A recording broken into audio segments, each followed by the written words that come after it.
अब तो पहले भी आ चुके हो, हमें मालूम है। इतनी दूर से पढ़ लोगे?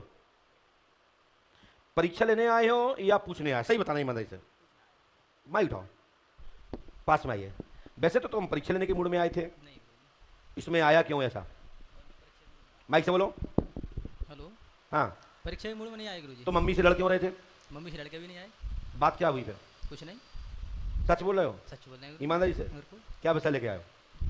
विषय गुरुजी हाँ, दरबार चलाना चाहते हैं। हैं? अगर आपकी इच्छा हो दरबार चलाना चाहते हैं। हम लिखा है आप दरबार एवं गद्दी चाहते हैं, श्री हाथीवान वाली गद्दी प्राप्त करने के लिए आए हैं। गद्दी प्राप्त होगी, आशीर्वाद है हनुमान जी कृपा से। आप सोचिए, यदि मैंने इस बच्चे को घुमाया, परखाया, घुमाया, लेकिन आदमी कोई भी झूठ बात को स्वीकार नहीं करता है। क्यों नहीं करता है? यदि हम ये बोल देते कि नौकरी के लिए आए, तो ये क्या बोलता, ये बात तो गुरुजी गलत है, हम तो दरबार के लिए आए। तो मैं इसलिए ये सैंपल बोला, ये विषय बोला आपके सामने कि कोई भी व्यक्ति हो, चाहे छोटा हो, बड़ा हो, जवान हो, वो झूठ बात को स्वीकार नहीं करता और ना ही कर सकता है कोई। सत्य को ही स्वीकार हर व्यक्ति करते हैं और करना भी चाहिए। जाइए बेटा, हमारी गारंटी है, इस उपाय को करिए। कर पाओगे? लीजिए। दरबार गद्दी कहां चलाना चाहते हो? माइक से बोलो। जिला मुरादाबाद, सरथल खेड़ा, सरथल गांव है अपना। किसकी कृपा चाहते हो? किसकी कृपा चाहते हो? गुरुजी आपकी कृपा हो।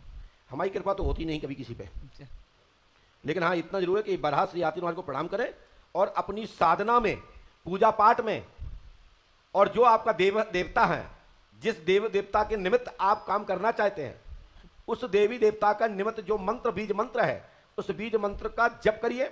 और पहले आप गुरु मुख से होइए, गुरु बनाइए। जो आप जिस विधा के लिए गद्दी चलाना चाहते हैं, तंत्र विधा से चलाना चाहते हैं, मंत्र विधा से चलाना चाहते हैं, यंत्र के माध्यम चलाना चाहते हैं, किसी देवंत को बुला के चलाना चाहते हैं, उसके लिए आप पहले निश्चित करिए कि आप किस देवता के निमित्त आप गद्दी चाहते हैं।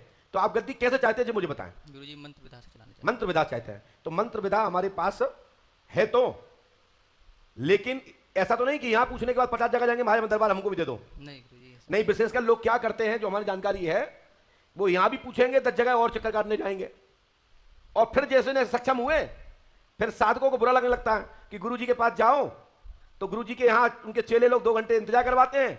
हमारी भी एक प्रतिष्ठा है, हमारे बीच में ऐसी 2-4 घटना घट चुकी है।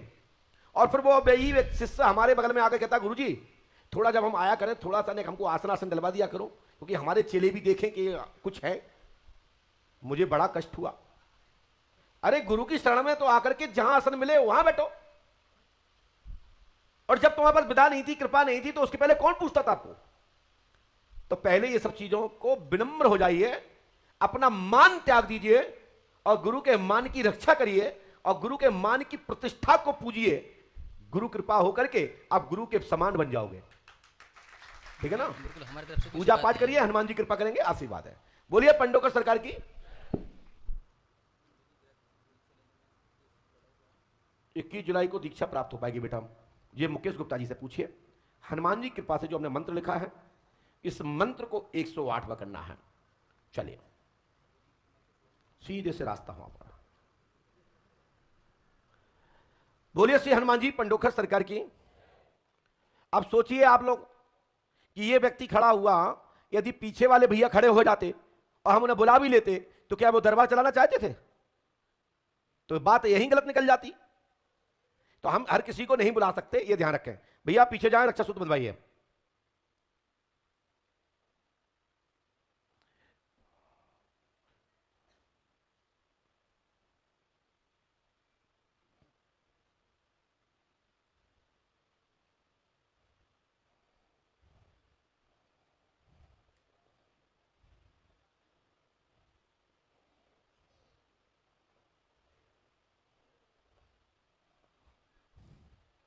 इसके बाद पुनः मार्च वाला कोई भी हो तो खड़ा हो जाए।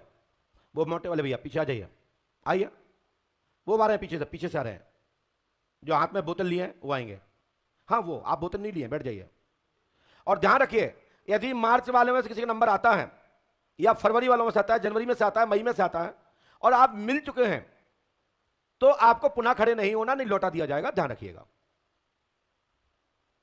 और ये पर्चा भी आपका प्रॉपर आपके पक्ष में नहीं निकलेगा, क्योंकि ये तो दूसरे का ही लिखा है। जल्दी से आ जाइए।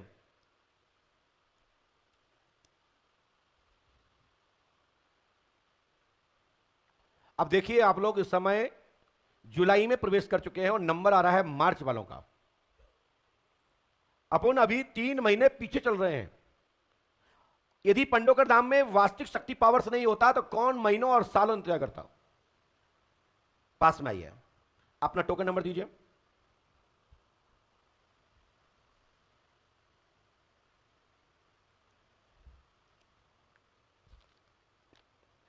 ये आपने जितने का टोकन कटवाया है, जो आपने दान दिया है, डोनेशन किया है, माइक से बोलिए कितने का दिया? 500 का। अपने यहां 1 रुपए से लेकर के आपकी सुरक्षा राशि तक नंबर आता है। बस नंबर आएगा जरूर, टोकन नंबर हाथ में होना चाहिए। दान लेने का रास्ता हमारे पंडोकर धाम में एक ही है, दूसरा रास्ता है नहीं। क्योंकि हम कथा करते नहीं, क्योंकि हमने गुरुमुख से अध्ययन नहीं किया है, हम गुरुकुल में पढ़ाई नहीं की है। और सच बताऊं, कथा उनके मुख से ही सुनना चाहिए जो गुरु मुख से हो और गुरु के द्वारा कथा सुनी हो और हुबहू गुरु की तरह कथा सुनाता हो। अरे 21 ना सुना पाए तो 2% भी ना रहे, 18% तो सुनाई दे। 100 में से 100 में से अरे 100% हुआ ना सुना पाए तो उसमें कंसुर तो ना हो, 98% ही सुना दे, उसको बोलते हैं गुरु मुख से अध्ययन हो। और ऐसे विद्वानों के मुख से कथा सुनने से कथा का लाभ प्राप्त होता है। ऐसे आचारों से कथा सुनने से, अच्छे विद्वानों से, अच्छे ब्राह्मणों से। अच्छे ब्राह्मणों का मतलब यह नहीं है कि किसी जाति पंथ के जो संप्रदाय का विशेष कोई कोड हो ऊंचे लेवल का ना, ब्राह्मणत्व तो हो, ब्राह्मण हो और ब्राह्मणत्व हो, चाहे फिर वो पटा छोटा पटा हो चाहे बड़ा पटा हो। ऐसे ब्राह्मण के मुख से कथा सुनना चाहिए जो पूजनीय हो, ज्ञानवान हो। और ऐसे ही संत को प्रणाम करना चाहिए। संत के अंदर लक्षण संत के नहीं है तो वो काय का संत है? तो आप लोगों से हमारा कहने का मतलब रहता बीच बीच में ये बताने का कि हम जो भी अनुष्ठान बताते हैं वो अच्छे ब्राह्मणों से, अच्छे आचारों से, अपने पुरोहितों से ये अनुष्ठान कराना चाहिए। सक्षम नहीं है तो हमारे यहां पंडोकर धाम में हो रहा है, उसको कराइए। उसके लिए भी आपको समय देना पड़ेगा, फिर आप कहीं के भी हो। बोलिए श्री पंडोकर सरकार की। पास में आइए।